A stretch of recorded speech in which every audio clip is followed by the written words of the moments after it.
Welcome to my channel education Kings 90. Previous వీడియోస్లో ఈ పేపర్కి సంబంధించిన యూనిట్ 1 యూనిట్ 2 రెండు మోడల్ క్వశ్చన్స్ చూపించాను కదా. అలాగే ఈ వీడియోలో యూనిట్ 3కి సంబంధించిన ఇంపార్టెంట్ మోడల్ క్వశ్చన్స్ చూపిస్తున్నాను. వీటి ఆన్సర్స్ కావాలంటే డిస్క్రిప్షన్లో టెలిగ్రామ్ లింక్ ఇచ్చాను, దాంట్లో జాయిన్ అవుతే వీటన్నిటి ఆన్సర్స్ ఉన్నాయన్నమాట. ఈ వీడియోలో నేను ఒక ఇంపార్టెంట్ క్వశ్చన్ ఎక్స్ప్లెయిన్ చేస్తాను. సో ఇప్పుడు ఫస్ట్ క్వశ్చన్ చూసుకుంటే, solve the integral equation F of tea is equal to T plus 2 into 0 to T cos of tea minus U F of U d u by using Laplace transform అని ఇచ్చారు. ఈ Laplace ట్రాన్స్ఫార్మ్ని use చేసుకొని ఈ ఈక్వేషన్స్ని solve చేయమని చెప్పారు. So next questions కూడా అలాగే ఉంటాయి. ఇక్కడ సిక్స్త్ క్వశ్చన్కి వచ్చేసరికి y of tea is equal to tea minus 1 plus integration 0 to t y of sigma sine of tea minus sigma dt d sigma. ఇలా సిగ్మా అని ఇచ్చారు కదా, అదేంటో అని భయపడకండి మీరు. ఇక్కడ పైన యూ ప్లేస్లలో సిగ్మా అని ఇచ్చారు, సో దాని ప్లేస్లో మీరు టీ తీసుకోవచ్చు. యూ ప్లేస్లో సిగ్మా ఇచ్చారు కాబట్టి మీరు డైరెక్ట్గా టీ తీసుకోవచ్చు అనమాట. సో నెక్స్ట్ ఈ క్వశ్చన్ థర్డ్ సెమిస్టర్లో ఆల్రెడీ వచ్చింది, సో అందుకే ఆ క్వశ్చన్ కూడా ఎక్స్ప్లెయిన్ చేయడం లేదు. నేను వేరే మోడల్లో ఒక క్వశ్చన్ ఎక్స్ప్లెయిన్ చేస్తున్నాను. సో నెక్స్ట్ ఎక్స్ప్లెయిన్ చేసే క్వశ్చన్కి వెళ్ళిపోతున్నాను. ఇప్పుడు ఇక్కడ క్వశ్చన్ చూసుకుంటే, solve Y of tea is equal to T plus 1/6 integration 0 to tea minus U whole cube Y of U d u అని ఇచ్చారు కదా క్వశ్చన్. దీన్ని లాప్లాస్ ట్రాన్స్ఫార్మ్ యూజ్ చేసుకొని సాల్వ్ చేయబోతున్నాం.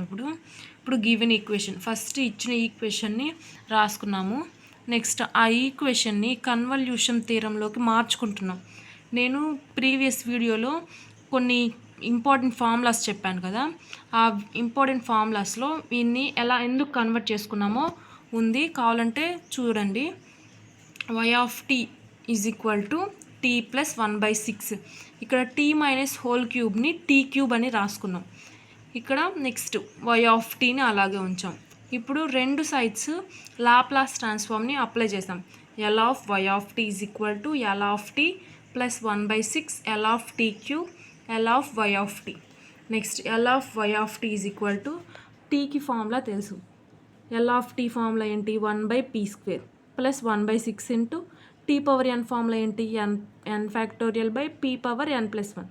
సో n ప్లేస్లో 3 ఉంది కాబట్టి 3 factorial by P power 3 plus 1 l of why of t వేసుకున్నాం.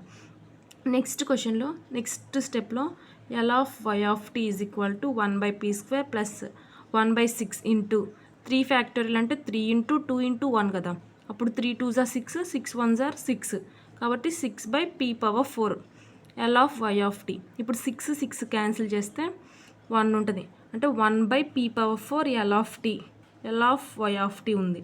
నెక్స్ట్ ఇక్కడ L of why of T అనేది లెఫ్ట్ సైడ్ ఒక టర్మ్ ఉంది, రైట్ సైడ్ ఒక టర్మ్ ఉంది. సో రెండింటిని ఒక సైడ్ తీసుకొద్దాం. So L of why of tea minus 1/p power 4 L of why of tea is equal to 1/p² వచ్చింది. ఇప్పుడు ఈ రెండు టర్మ్స్ నుంచి l of why of t common తీసాం, అప్పుడు ఇక్కడ 1 ఉంటుంది, 1 minus 1/p power 4 is equal to 1/p². దీన్ని ఎల్సిఎం చేస్తే p power 4 minus 1/p power 4 వస్తుంది, is equal to 1/p². Next L of why of T into p² whole square, p power 4ని p² whole స్క్వేర్గా రాయొచ్చుగా, so minus 1ని 1 స్క్వేర్గా కూడా రాయొచ్చు. So by p power 4 is equal to 1/p². L of why of T into ఇక్కడ formula ఎలా ఉంది, a² మైనస్ b² ఇలా ఉంది. సో దాన్ని a plus b into a minus b రాయొచ్చు కదా. So p² plus 1 into p² minus 1/p power 4 is equal to 1/p². ఈ left side టర్మ్ని రైట్ సైడ్ తీసుకెళ్తే కిందది పైకి పైది కిందకి వస్తుంది అన్నమాట. ఇప్పుడు l of why of tea is equal to 1/p² into p power 4/p² plus 1 into p² minus 1. ఇప్పుడు l of why of tea is equal to, ఇక్కడ డినామినేటర్లో p²తో క్యాన్సిల్ అయ్యింది, p పవర్ 4తో క్యాన్సిల్ అవుతే ఇంకా p² ఉంటుంది, p²/p² plus 1 into p² minus 1 ఉంటుంది. Next y of tea is equal to l inverse of ఇది వచ్చింది అనమాట, దాన్ని ఈక్వేషన్ 1 అనుకున్నాం. నెక్స్ట్ దీన్ని ఫస్ట్ ఈక్వేషన్ తీసుకొని పార్షియల్ ఫ్రాక్షన్స్గా డివైడ్ చేసి దాని వాల్యూ కనుక్కుందాం. ఇక్కడ ఎల్సిఎం చేసినప్పుడు ఇక్కడ డినామినేటర్ 2 క్యాన్సిల్ అయ్యి p square is equal to ap plus b into p square -1 plus cp plus d into p square +1 మిగులుతుంది. ఇక్కడ కూడా పీ క్యూబ్ వాల్యూస్ని పీ స్క్వేర్ వాల్యూస్ని P values constant values both sides compare చేసి ఇక్కడ వేసుకున్నాం. ఇక్కడ సెకండ్ ఈక్వేషన్లోను ఫోర్త్ ఈక్వేషన్లోను ఏసీ ఉన్నాయి కాబట్టి 2ని 4ని సాల్వ్ చేసి ఒకదాని వాల్యూ కనుక్కున్నాం. నెక్స్ట్ ఇక్కడ బీ ప్లస్ డి ఉంది బీ ప్లస్ డి ఉంది. ఈ రెండు ఈక్వేషన్స్ని సాల్వ్ చేసి డి వాల్యూ కనుక్కున్నాం. ఇప్పుడు సి వాల్యూని తీసుకెళ్ళి సెకండ్ ఈక్వేషన్లో పెట్టాము.